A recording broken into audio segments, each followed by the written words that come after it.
Kita masuk ke edisi pertama rencana daripada Big Reds TV, yaitu acara Reds Netting. Di Reds Netting itu kita akan membahas macam analisis, sok-sokan aja kita jadi pandit.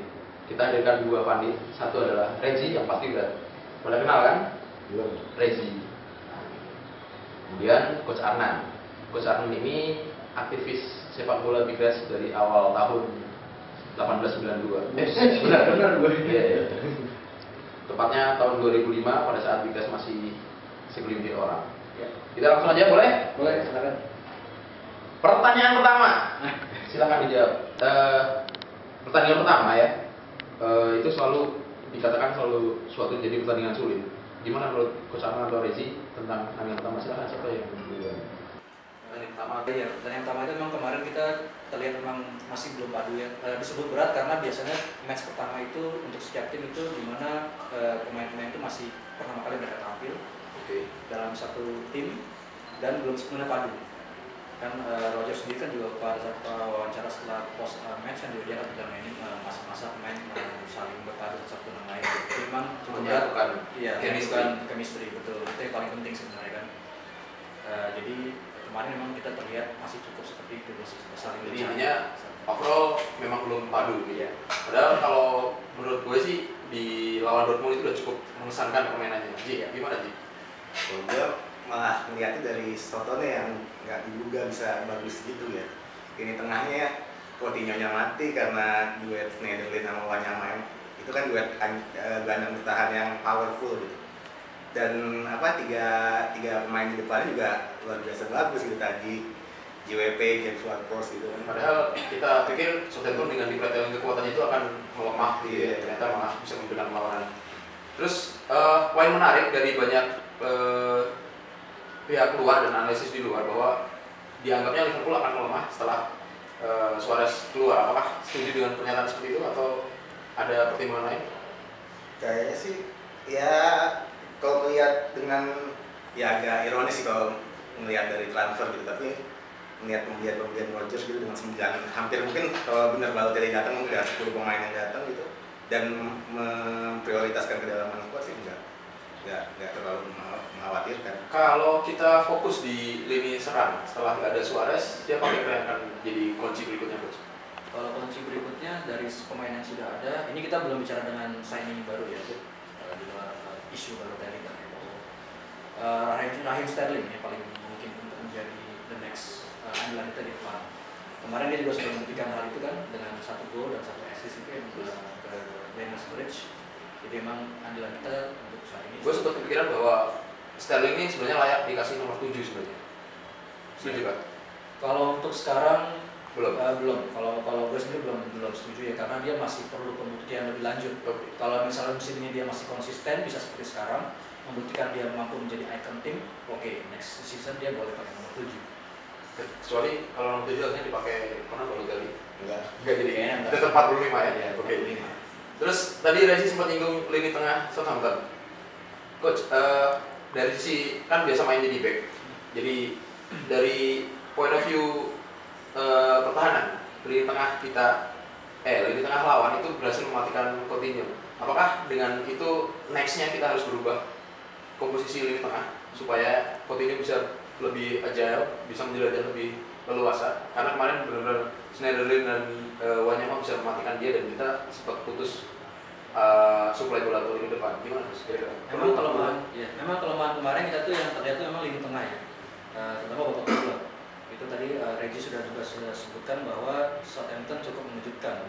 Babak kedua itu mereka pegang sekali lapangan tengah itu ya. Dengan formasi mereka ya, dengan Wanyama, tadi Schneiderlin, terus belum lagi Tadic ya, assist Tadic kan dengan gol lain. Nah, sebenarnya kalau untuk formasi kita tidak harus merubah pemain secara menyeluruh ya. Kita kan punya pemain tengah itu kan yang bernaluri pemain tengah itu kan kemarin yang tampil itu ada Gerrard, ada Lucas, lalu ada Coutinho sama Henderson. Nah, Coutinho ini yang seperti dia tidak ada support yang maksimal dari pemain tengah lainnya. Jadi seharusnya pemain yang lain itu tampil supaya Coutinho itu bisa disupport lebih maksimal. Dalam arti kan kita punya 3 pemain lagi nih, 3 pemain midfield selain Coutinho. Nah, bagaimana Henderson bisa lebih membantu Coutinho dalam melaksanakan tugasnya ke depan. Ini yang buat gue menarik, penempatan Gerrard di sebagai jangkar pada saat itu sempat menuai kontroversial, dan gue pikir sampai sekarang pun sebenarnya Gerrard tidak akan efektif pada saat dia tidak dilindungi oleh dua gelandang di depannya yang bisa efektif menutup pergerakan dia pada saat dia drive ke depan ataupun membantu dia pada saat bertahan atau strike back. Kemarin Lukas sebenarnya jadi, buat gua pribadi, Lukas jadi kunci mati atau titik mati kita banget karena dia dianggap tidak mobile lagi. Sekarang kita punya pilihan antara Henderson, Emre, ataupun Allen. Menurut coach gimana?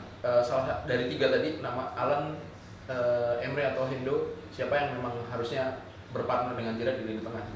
Kalau untuk berpartner dengan Gerrard di lini tengah, kalau kita menempatkan Hendo untuk lebih bertugas untuk membantu menjembatani antara tengah dengan depan, kita tinggal tersisa dua opsi, Emre dan Joe Allen.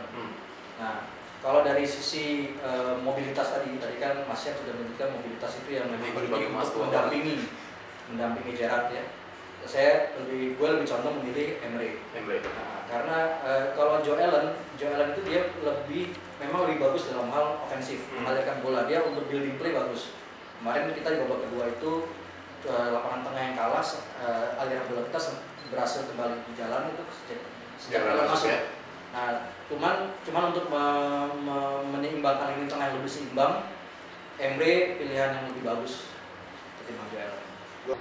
Gue menariknya justru Coutinho di role 628 ya. Jadi Coutinho ini nemenin Hendo di depannya Gerrard gitu. Karena sejauh ini yang gue lihat Coutinho kalau main lebih mundur, dia lebih dapat ruang untuk membuat ini yang agak gitu yang. Tapi mungkin itu terjadi ketika kita main kandang dengan emang prioritasnya untuk nyerang secara total. Gitu. Tapi ini agak kontroversial dengan agak bertolak belakang dengan beberapa hari lalu. Lo sempat nge-tweet katanya kita butuh DM yang keras, Mas Rano atau tipe-tipe Mas Rano. Maksud gue itu DM itu bukan buat gantiin pose Gerrard, karena Gerrard itu kan secara logika dia itu di playmaker gitu kan dari belakang. Sedangkan kalau kita punya DM, kita punya opsi permainan lain kalau misalnya mandek permainan yang untuk jaga kedalamannya lagi yang benar-benar keras. Itu aja sih. Jadi intinya Gerrard harus pensiun. Kalau nanti di beda pendapat lagi ya kan. Terus ngomongin new signing, kemarin yang main baru Lambert dan Lovren. Dari dua itu siapa yang kelihatan? Oh ya, sorry, Manquillo juga orang Jawa tuh. Manquillo. Nah itu siapa yang kelihatan menurut teman-teman ini yang paling impresif dari ketiga itu di pertandingan pertama? Belum jadi takaran tapi paling nggak bisa kita sebut di pertandingan pertama mereka udah bisa mengatasi nerf dan segala macamnya. Siapa? Gua sih pasti Lovren ya. Lovren, oke. Karena ya sejujurnya gue juga nggak rugi juga gitu, dia cepat banget nyetelnya bahkan sejak dia debut lawan Dortmund tuh langsung kelihatan banget efeknya gitu. Lovren itu karena kenapa dulu dipilih ya? Karena memang secara sistem ya coach, secara sistem udah antara Southampton dan Liverpool tuh kurang lebih sama. Bagaimana cara membangun pertahanan itu sama. Jadi begitu ditempatkan, makanya gue dulu pernah bilang dia akan langsung klik seperti itu. Tapi hebatnya dia langsung bisa memimpin gitu kan, katanya ada apa sih rumor itu emang dia langsung teriak-teriak segala macam, mimpin segala macam gitu. Terus yang ngagetin kalau teriak-teriak tuh harus mimpin dia. Iya kayak Mas Yan, gue nggak teriak-teriak. Ya kayak, dan terutama long bola dia ya, umpan jarak jauh itu gue hitung lumayan banyak pas lawan Southampton kemarin, dan ke depan tuh akurat banget gitu. Ada berapa emang yang akurat? Ya lu harus lihat statistik dong, mati ya kan? Iya, tapi nggak ada di catatan di sini. Gitu. Manquillo gimana coach? Setuju. Bek kanan kan? Posisi favorit? Iya, bek kanan betul. Ya. Lovren dan Manquillo kemarin tampil baik, tapi memang kalau harus memilih di antara keduanya, memang Lovren yang paling kelihatan sudah langsung masuk ya. Langsung bisa memimpin di belakang, langsung nyetel dengan permainan dan juga skema yang diinginkan Rodgers. Kalaupun memang kemarin kita terlihat lini belakang itu terkesan banyak diserang, itu sebenarnya lebih karena midfield kita nggak ada yang shielding lini belakang kita, jadi ternyata mereka banyak diserang. Tapi sebenarnya itu bukan murni kesalahan dari lini belakang dan juga Lovren. Lovren kemarin menurut gue tampil cukup baik.